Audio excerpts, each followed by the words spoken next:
Hello বন্ধুরা, আশা করছি আপনারা সবাই ভালো আছেন। আজ অত্যন্ত গুরুত্বপূর্ণ একটা টপিক নিয়ে কথা বলবো।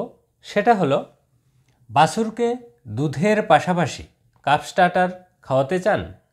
হ্যাঁ, আমরা গত একটা ভিডিওতে কথা বলেছিলাম বাছুরের যখন প্রথম 3 মাস তখন দুধের পাশাপাশি তাকে দানাদার খাবার খাওয়ানোর কথা। তো আজ আমরা সেই দানাদার খাবার আপনারা কিভাবে তৈরি করবেন সেটা নিয়ে কথা বলবো। আজকের যে ভিডিওটি এটাতে আমরা কাপ স্টার্টার ফর্মুলা 1 নিয়ে কথা বলবো, অর্থাৎ এই কাপ স্টার্টার আপনারা কি কি দিয়ে তৈরি করবেন তার একটা ফর্মুলা এখানে উপস্থাপন করব।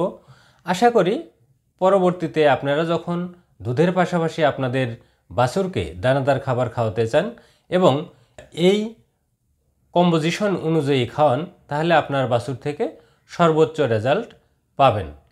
তো আসুন আমরা দেখি যে আমরা এখানে কি কি উপাদান যোগ করব। 1 নম্বর, গমের ভুসি আমরা দিব 25 কেজি। এখানে একটু বলে রাখি, আজ আমরা যে কম্পোজিশনটা দেখাচ্ছি এটা আমরা 100 কেজির একটা ফর্মুলা দেখাবো। আপনি যদি মনে করেন যে আপনি 10 কেজি বানাবেন, সেটা সেই রেশিও মেনটেন করে সেই অনুযায়ী আপনি বানাতে পারবেন। এখন আসি গম বা চাল ভাঙ্গা। গম বা চাল ভাঙ্গা আপনি দিবেন 20 কেজি।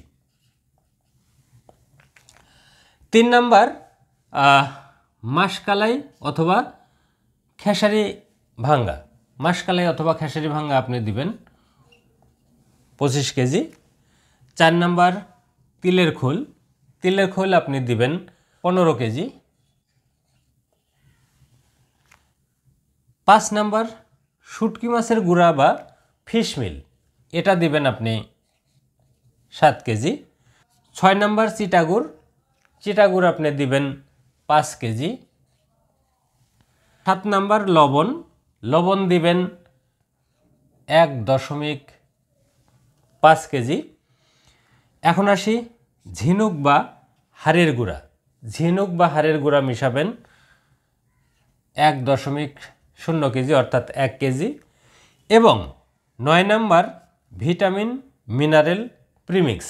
ভিটামিন মিনারেল প্রিমিক্স আপনি মিশাবেন 0.5 কেজি। টোটাল 100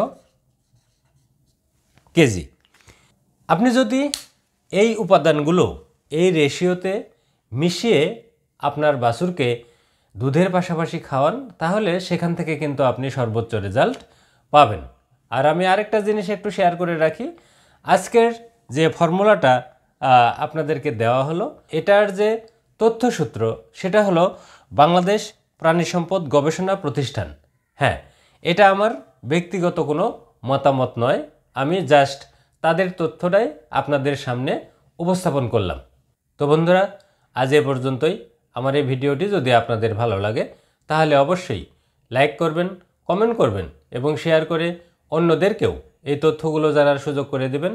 আর আমার এই চ্যানেলটিকে সাবস্ক্রাইব করে পাশে থাকা বেল আইকনটিকে ক্লিক করে রাখবেন, যাতে পরবর্তীতে এ ধরনের ভিডিও আপলোড করার সাথে সাথেই সহজেই আপনারা এর নোটিফিকেশন পেয়ে যেতে পারেন। আপনাদের সবাইকে ধন্যবাদ।